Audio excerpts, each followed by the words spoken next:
Bonjour à tous, je vous souhaite la bienvenue à Tendance IMO. Ici Stéphanie Germain avec vous pour les prochaines minutes. Comme vous le savez déjà, Tendance IMO, c'est une émission qui est là pour vous aider, pour vous guider, bref, pour vous conseiller dans tous vos projets immobiliers. Que vous soyez locataire, propriétaire ou bien futur acheteur, cette émission est pour vous. Et comme à l'habitude, je suis accompagnée de ma collègue Marie-Ève Roux. Ça va, Marie-Ève? Ça va très bien, toi? Oui, super. Donc, aujourd'hui, on parle de Noël. Oui. Parce que le temps des fêtes s'en vient. Noël arrive à grands pas. Oui. Donc, on va parler des sapins de Noël pour commencer l'émission. Est-ce qu'on choisit un sapin artificiel ou À chaque naturel? année, c'est la même question. C'est hein? ça qui Artificiel revient. ou naturel, on ne sait jamais vraiment...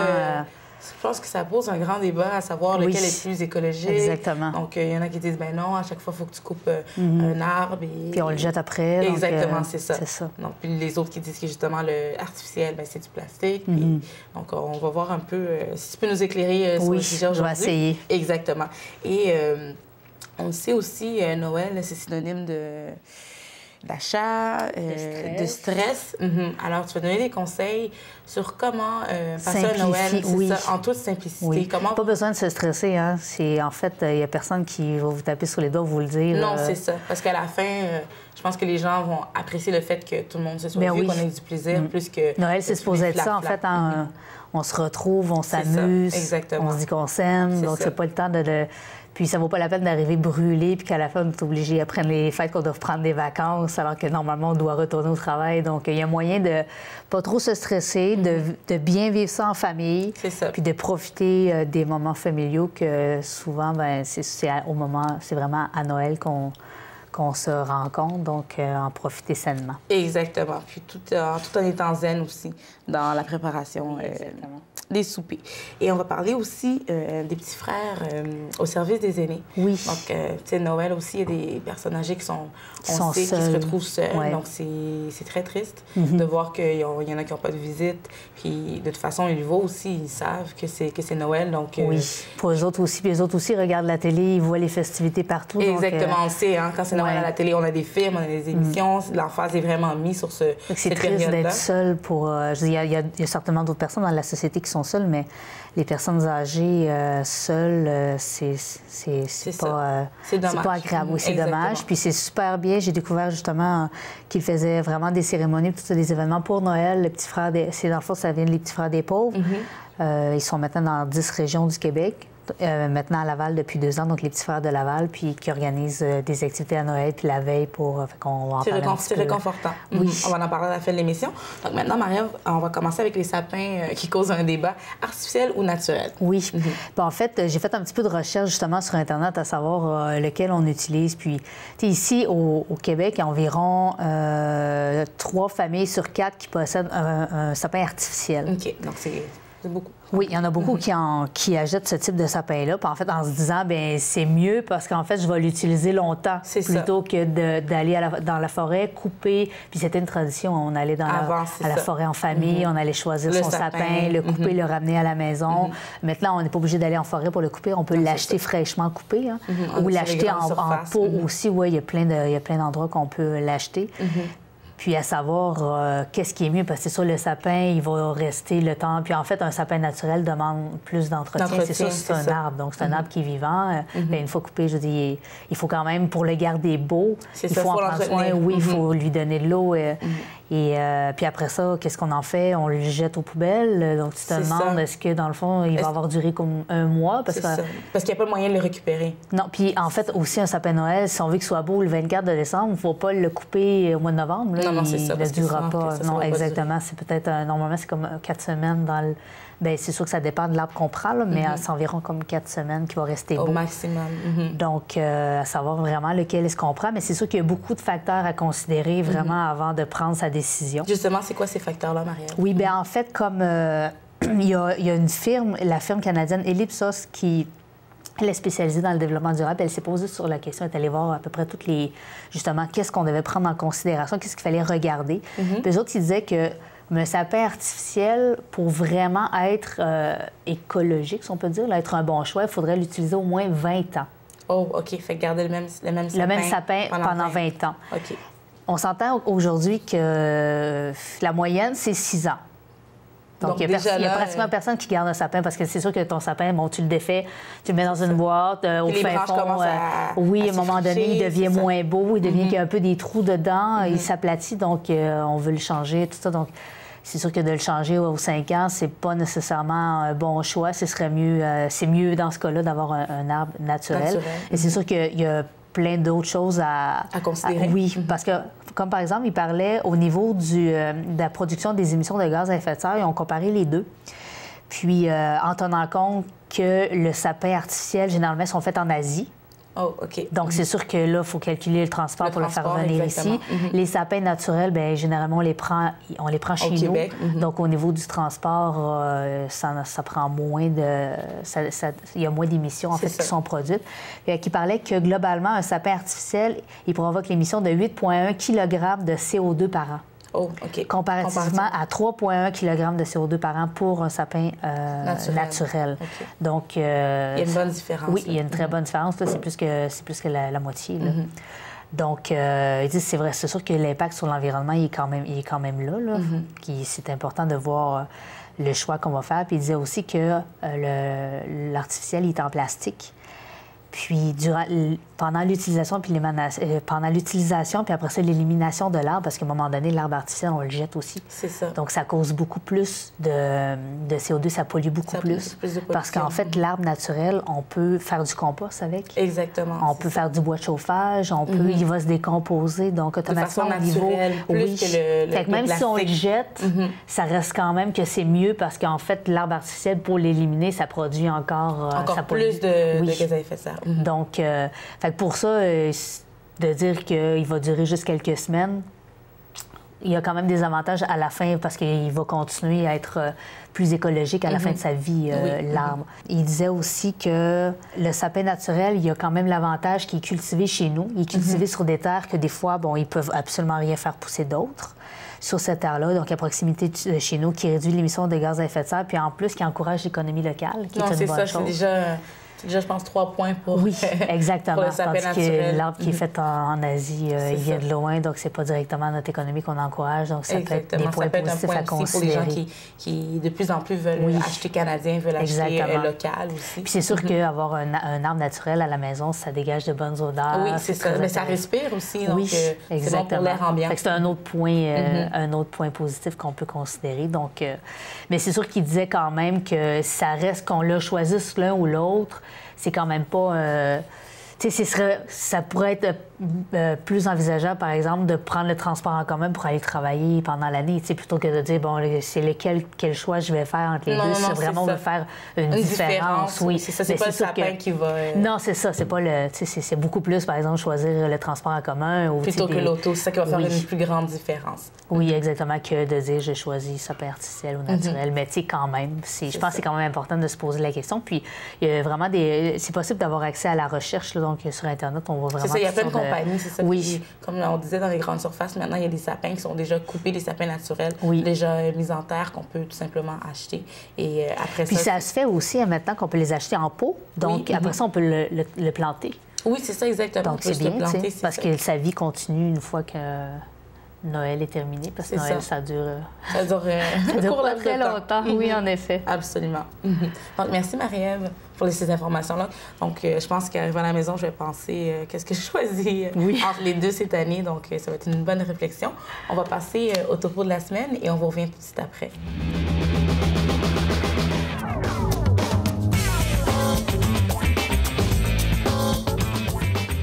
Bonjour, je m'appelle Chantal Arès, je suis de chez Plantes et Décors Véronneau et je vous invite à entrer dans notre féerie de Noël. Je vais vous parler de nos sapins. Les sapins, il y a différents types de sapins. On a des sapins enneigés, on a des sapins étroits, on a des sapins de couleurs, on en a des bleus, des blancs, des argentés, on en a des or, on a des sapins style épinette, on a aussi des sapins qui sont comme des gros pins enneigés, lourdement enneigés. On a des sapins de forme conique, on a des sapins de forme, des gros pins qui font très tout réconfortant, très fourni. Alors, on a différents types de sapins. Puis comment on fait pour le choisir? Évidemment, on va regarder avec qu'est-ce qui nous intéresse. Les gens qui aiment le style très naturel, épinette qu'on est allé chercher dans le bois, ça se fait aussi dans l'artificiel. Alors, on en a ici dans nos magasins. On a aussi des sapins qui sont plus urbains, plus contemporains, différentes couleurs. On en a, comme j'ai des rouges, des étroits. La façon de choisir notre sapin, c'est qu'il faut regarder au niveau du type de tige qui est utilisé. Alors ici, on en a, on appelle un sapin cachemire pour nous. C'est différentes formes, il fait qu'il est très fourni, mais de la façon, qu'est-ce qu'on a utilisé comme matière nous permet de donner vraiment un très bon prix au sapin. Il y a le nombre de lumières qu'il faut regarder, puis le type de lumière. Il y a les lumières d'ailes, donc 20 000 heures, c'est un sapin qui va être plus dispendieux. Par contre, vous n'aurez plus de problème là, de section qui ne fonctionne plus. On a aussi les sapins avec lumière incandescente. Alors, ces sapins-là, nous, on utilise seulement avec des smart lights, ce qui veut dire que s'il y a une lumière qui brûle, le restant du sapin demeure allumé. Alors, ça, c'est bien important. C'est souvent ce qui fait la différence d'un prix de sapin. Pour un même grandeur de sapin de 7,5 pieds, exemple, on peut avoir 500 lumières, on peut avoir 700 lumières, on peut avoir 800 lumières. Alors, c'est important de vérifier ça quand vous cherchez votre sapin. L'autre chose aussi, il y a les formes de notre sapin.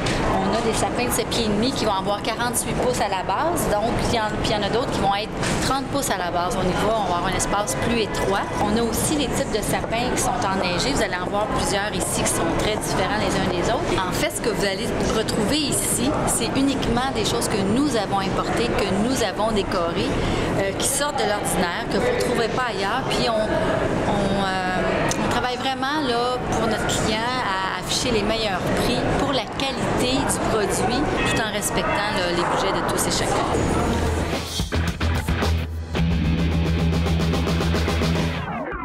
De retour à Tendance IMO. Bon, maintenant, Marie-Ève, on parle encore de Noël, mais là, tu as donné des conseils pour passer à Noël en toute simplicité. Oui. Parce qu'on sait, on a tendance à s'en mettre beaucoup sur les épaules pour impressionner, pour épater la galerie.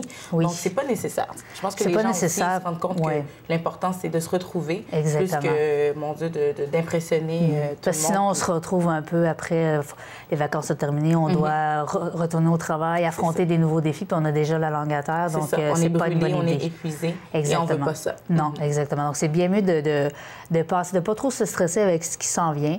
Puis peut-être, quitte à, si on a des gros projets, de planifier déjà d'avance.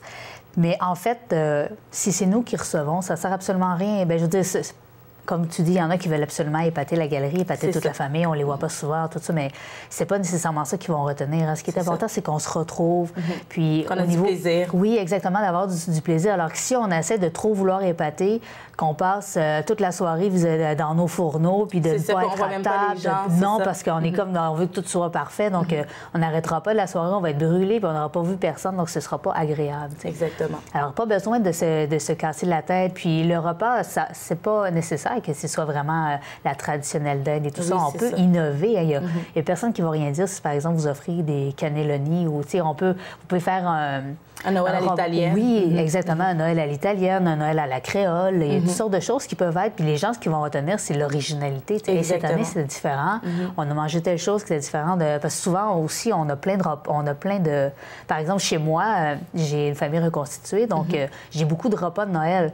Manger 4 fois de la dinde. Non, à un moment donné, on en revient. Oui, c'est ça. Donc, tu sais, je n'aurais aucune objection à manger d'autres choses. Ça peut être aussi, par exemple... si on ne veut pas trop s'épuiser à faire à manger, on peut demander aux gens, bien, chacun apporte un petit quelque chose. C'est ça, donc ça permet aussi de découvrir. Oui, je pense exactement. qu'on vit dans un Québec qui est assez multiculturel. Oui. Donc, je pense que c'est bien aussi de goûter un peu à autre chose que la traditionnelle. Exactement. Donc, ça peut être d'apporter quelque chose, de faire affaire avec un traiteur. On peut demander aussi aux gens, bien, on va faire affaire avec un traiteur, ça va coûter de temps, peut-être. Puis souvent, c'est pas dispendieux. Non, puis des fois, on peut partager aussi. Ça se fait de partager la facture. C'est pas nécessaire que la personne qui reçoit doit tout payer. Là, ça se fait très bien. Absolument. Donc, il y a vraiment toutes sortes d'options qui vont faire en sorte qu'on n'arrivera pas à la langue à terre. On va profiter de nos invités, on va s'amuser. Puis tout le monde va se voir. C'est ça. Je pense aussi que oui, à faire à manger, mais aussi être un bon hôte. Ça, c'est une chose aussi de ne pas voir ses invités ça fait que la soirée est moins amusante que si on est présent, on est là, on oui, profite exactement. du temps. Parce qu'à chaque fois, les gens sont comme, est-ce que ça va? Tu as besoin d'aide? Puis là, on est tellement stressé qu'on est comme, non, c'est correct. On passe pas une belle soirée exactement. non plus, donc ça peut être avantageux de trouver d'autres solutions. Absolument. Puis, il y a aussi pour le magasinage. Le magasinage, on sait déjà bientôt ça commence. Ça va être la folie furieuse dans les magasins, tout ça. Donc, c'est pas nécessairement agréable. C'est pas tout le monde qui aime magasiner. Il y a des moyens de simplifier les choses, comme par exemple, on peut se faire une liste des choses qu'on a achetées des magasins qu'on a allés. Donc, on évite, on va à tel endroit, on revient à la maison, non, j'ai oublié d'acheter telle chose, j'y retourne. Donc, on évite vraiment beaucoup de déplacements. C'est ça. Et maintenant, il y a aussi l'achat en ligne. En ligne, qui est de plus en plus populaire aussi. Je pense que ça fonctionne bien aussi. Il y a un sondage, puis dernièrement, qui disait qu'il y a 20 de la population québécoise cette année qui vont magasiner. Qui ont dit, en fait, qu'ils allaient acheter leurs cadeaux en ligne. Puis, des fois, on peut bénéficier de rabais intéressants, donc ça peut valoir la peine. On évite le déplacement, on magasine tranquillement dans notre salon, sauve du temps. On peut faire ça quand les enfants sont couchés. Donc, mais je pense aussi de savoir, de questionner aussi l'entourage, de savoir qu'est-ce qu'ils veulent avoir pour Noël. Oui. Donc, c'est plus facile aussi pour le magasinage en ligne parce qu'on sait que, par contre, qu'est-ce qui peut être moins intéressant au magasinage en ligne, c'est le retour. Quand ça ne fonctionne pas, le shipping, on sait que ça peut être plus complexe. De justement demander à la famille qu'est-ce que tu aimerais. Donc, de demander à les gens de faire une liste, je pense aussi que ça peut faciliter le magasinage. Puis d'éviter le gaspillage, parce que si on achète quelque chose qui se retrouve à la poubelle... c'est pas mieux non plus. Non, c'est pas mieux. Donc, c'est la surconsommation, le gaspillage de tout ça, ça vaut pas la peine aussi bien d'acheter quelque chose que la personne veut et donc de s'informer pour faire un bon coup, en fait. Puis je pense aussi que les gens qui décident de magasiner peut-être dans les boutiques, pour avoir travaillé dans les boutiques, je pense aussi qu'il y a des heures et des journées. On n'y va pas le samedi, dimanche, parce que c'est très, très occupé. On y va... les magasins sont ouverts de toute façon du lundi au vendredi jusqu'à 21h dans le centre des centres d'achat. Donc, le soir, c'est plus tranquille, il y a moins d'achalandage. Donc, on est moins stressé à faire le magasinage du temps des fêtes. Je pense que c'est à considérer aussi. Oui, c'est une très bonne idée. Parfait. Donc, merci Marie-Ève pour les informations. On va passer à la maison de la semaine et on vous revient tout de suite après.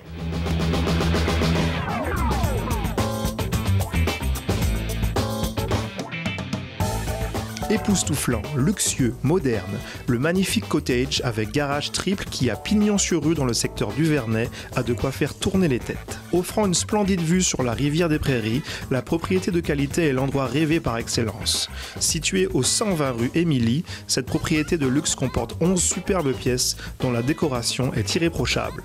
On ne peut d'ailleurs qu'être charmé par la finition haut de gamme qui saute aux yeux au simple regard. Et que dire des planchers de bois, ils sont tout simplement remarquables. Toutes les pièces du rez-de-chaussée sont à couper le souffle. On y retrouve un grand salon dont la fenestration est particulièrement abondante et donne une vue imprenable sur la rivière. Les caissons au plafond ainsi que le splendide foyer au gaz doté d'un élégant manteau rendent cette pièce des plus chaleureuses. La cuisine Décor Mag, digne d'une vraie cuisine de chef, a tout pour plaire. Armoire en merisier installée jusqu'au plafond, comptoir de granit, évier double, îlot central fixe muni d'un espace de travail et de rangement, tabouret, dosseret de céramique. La qualité des matériaux est exceptionnelle. Attenante à la cuisine se trouve une grande et très chaleureuse salle à manger qui offre elle aussi une vue incroyable sur l'eau. Un chic escalier surplombé d'un majestueux chandelier nous conduit à l'étage où sont aménagées au goût du jour 5 grandes chambres à coucher et 2 salles de bain. La chambre principale, immense, est admirable. La décoration, en ton de blanc, combinée au plancher de chêne, lui confère un look chic à souhait. Et que dire de la grande porte patio qui s'ouvre sur un balcon à la Roméo et Juliette, tout simplement charmant. Attenante à la chambre principale se trouve une superbe salle de bain munie d'une gigantesque douche vitrée, un bain podium ainsi qu'une vanité double. 4 autres grandes chambres ainsi qu'une seconde salle de bain se trouvent également à l'étage. Encore une fois, la décoration impressionne. Les murs peints à la main sont uniques. Différents thèmes reliés à la forêt y sont illustrés. C'est magnifique et très accueillant. Totalement aménagé, le sous-sol avec ses plafonds de 6 pieds et plus est très spacieux. On y retrouve une magnifique et immense salle familiale dont le revêtement de plancher est entièrement en céramique. Le sous-sol compte également une belle grande pièce pouvant servir de salle de jeu ou de salle d'entraînement. Les possibilités y sont nombreuses. Une chambre à coucher ainsi qu'une 3e salle de bain sont aussi aménagées au sous-sol. L'extérieur aussi impressionne. Le terrain, au bord de l'eau, fait rêver et offre la tranquillité tant recherchée. Entièrement aménagée, la cour est parfaite avec sa grande terrasse en pavé uni et sa piscine au sel creusée et clôturée. Si les dames ont de quoi se la couler douce pendant les saisons chaudes, les messieurs seront comblés par le garage triple doté d'un maximum d'espace de rangement. Du jamais vu. Le prix demandé pour la propriété sise au 120 rue Émilie dans le secteur du Vernet est de 869 000 $. La superficie du terrain est de 10 117 pieds carrés. Les taxes municipales sont de 6 983 $. Les taxes scolaires sont de 1 796 $. Pour plus d'informations concernant cette propriété à vendre, veuillez contacter le courtier immobilier Jacques Belzile de Remax 2000 au 450 682 2000.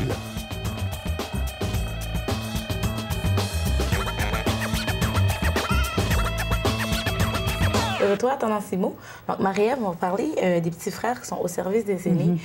On le sait, le temps des fêtes, c'est synonyme de... Ça peut être synonyme de solitude pour les personnes âgées. Pour bien des gens, c'est vraiment... Tout le monde a hâte à Noël, aux festivités, tout ça, mais pour d'autres, c'est une période qu'on veut passer rapidement parce que c'est pas facile d'être seul à Noël. Surtout quand on voit, on le sait ce qui se passe ailleurs, on sait que les gens se rencontrent, qu'ils fêtent. Alors quand on est tout seul chez soi, c'est encore... Triste. Oui, c'est très triste. Alors, il y a les petits frères qui viennent, les petits frères de Laval, mais il y en a, les petits frères des pauvres ont ouvert à peu près 10 bureaux aux quatre coins du Québec, dont à Laval depuis 2 ans. Puis, ce qu'ils font, c'est qu'ils accompagnent les aînés de 75 ans et plus jusqu'à la fin de leur vie. Ils les accompagnent pas juste dans le temps de Noël, c'est tout le temps. C'est à l'année longue. Oui, c'est à l'année longue, mais surtout dans les fêtes comme celle de Noël, parce que dans ces temps-là, c'est vraiment important. Non, c'est ça, c'est une très bonne cause. Oui, exactement. Je trouvais vraiment que je trouvais ça important d'en parler parce que je trouve ça vraiment bien ce qu'ils font. Puis eux autres, ils essaient de rejoindre le plus possible des gens, justement, qui sont seuls. C'est des gens de 75 ans et plus qui viennent en aide. Et c'est pas toujours facile parce que c'est sûr que ces gens-là sont isolés, ils n'ont pas de famille, ils n'ont souvent pas d'amis pour diverses raisons. Des fois, leur entourage sont décédés. Des fois, c'est des fois, il y en a qui viennent juste pas les visiter aussi. Oui, exactement. C'est une réalité qui est là. Oui, donc chacun a un peu leur propre histoire. Mais les petits frères, c'est vraiment de faire tout en ordre. Puis dans le fond, ce qui arrive, c'est qu'ils parrainent ces personnes-là avec des bénévoles, parce que c'est en fait des petits frères. C'est un parrainage. Oui, c'est un parrainage. Donc, c'est une personne qui va s'engager à aller rencontrer la personne aînée au moins une fois par semaine. C'est au moins, je crois que c'est un minimum de 2 heures par semaine. Ça peut être plus. Mais c'est pas juste... tu sais, c'est une amitié qui se développe entre les deux. Ils jumellent pas n'importe qui. Non, ils jumellent pas n'importe qui. En fait, ils jumellent des gens qui vont quand même bien aller ensemble. Trouver une bonne chimie pour que ce soit, pour que ce soit agréable. Parce qu'en fait, on a, tu sais, comme si par exemple, on jumelle quelqu'un avec toi, mais que la personne, tu n'as aucun intérêt avec, bon, tu sais, pour toi, ça change un peu rien qu'elle soit là ou pas. Le geste, non, exactement. Il n'est pas représentatif. Donc, il s'arrange que les gens aient des affinités ensemble. Donc, la personne va, par exemple, l'aider à aller faire son épicerie, va aller faire son ménage. Ça peut être un peu de tout, hein. Juste aller jaser, ça peut vraiment... Jouer aux cartes. Oui, exactement. Les divertir. Juste aussi, c'est surtout pour... leur dire à ces personnes-là, regarde, il y a quelqu'un qui pense à toi, il y a quelqu'un qui est là pour toi, qui va te soutenir, qui prend soin, qui s'inquiète de toi.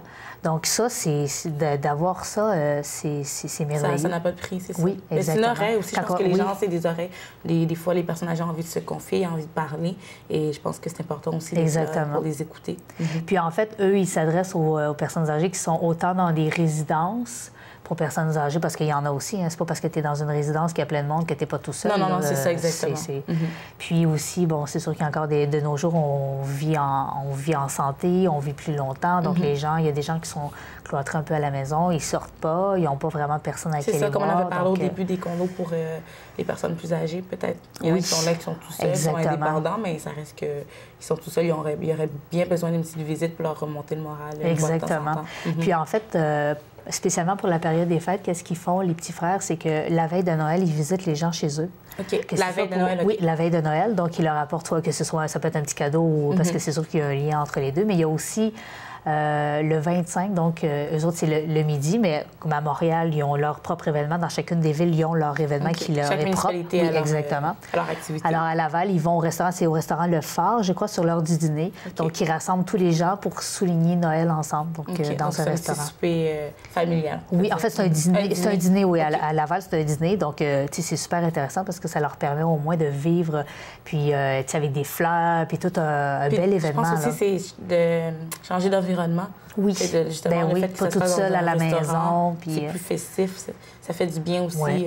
Puis ils rencontrent d'autres. Dans le fond, il y a tous les bénévoles qui sont là, mais aussi les personnes âgées, donc qui peuvent peut-être venir à se faire des amis entre eux. Donc ça les sort de leur isolement, puis les aide à avoir une meilleure fin de vie, parce que c'est sûr qu'on s'est rendu à 75 ans, il en reste moins qu'il y en avait.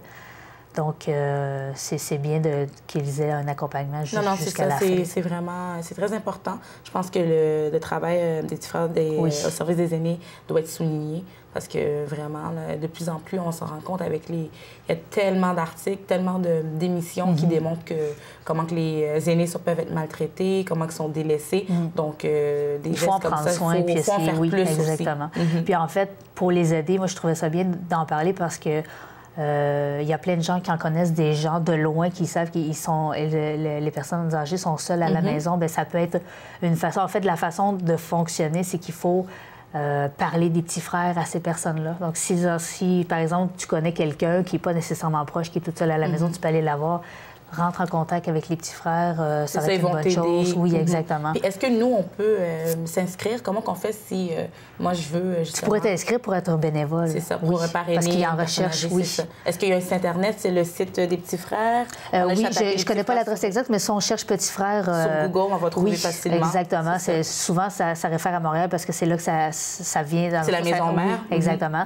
Puis après ça, il y a des contacts un peu dans les 10 régions du Québec. Puis c'est possible de faire du bénévolat. Puis c'est sûr qu'il faut s'impliquer parce qu'ils veulent que les gens, justement, qu'on crée un lien avec cette personne. Donc, c'est pas juste, je vais rencontrer une fois, 2 heures dans une semaine, puis après ça, je n'y vais plus. Donc, il faut quand même s'engager. C'est ça, on s'engage, puis on le fait. De toute façon, je pense que c'est 2 heures semaine? Oui, au minimum. Donc, exactement. Je pense qu'on est capable de trouver ce temps-là pour le temps des fêtes. On peut pas obligé de le faire à l'année, mais au moins pour cette période-là, si on peut mettre un peu de rayon du soleil dans la vie des autres, on va le faire. C'est tellement un beau cadeau. Absolument. Donc, merci, Marie-Ève, pour toutes les informations. Ça a été une émission très, très intéressante, surtout pour les petits frères au service des aînés. Donc, on invite tout le monde à aller faire un tour sur le site et à s'inscrire, ne serait-ce que pour un mois. Et je pense aussi qu'on peut te lire à l'Écho de Laval. Dans l'Écho de Laval. Donc, il y a une série de reportages sur Noël qui vont être publiés au cours des prochaines semaines. Parfait. Alors, il sera publié chaque mercredi dans le Sac Plus. Parfait. On suit ça. Et à la maison, je vous dis merci beaucoup. À la semaine prochaine.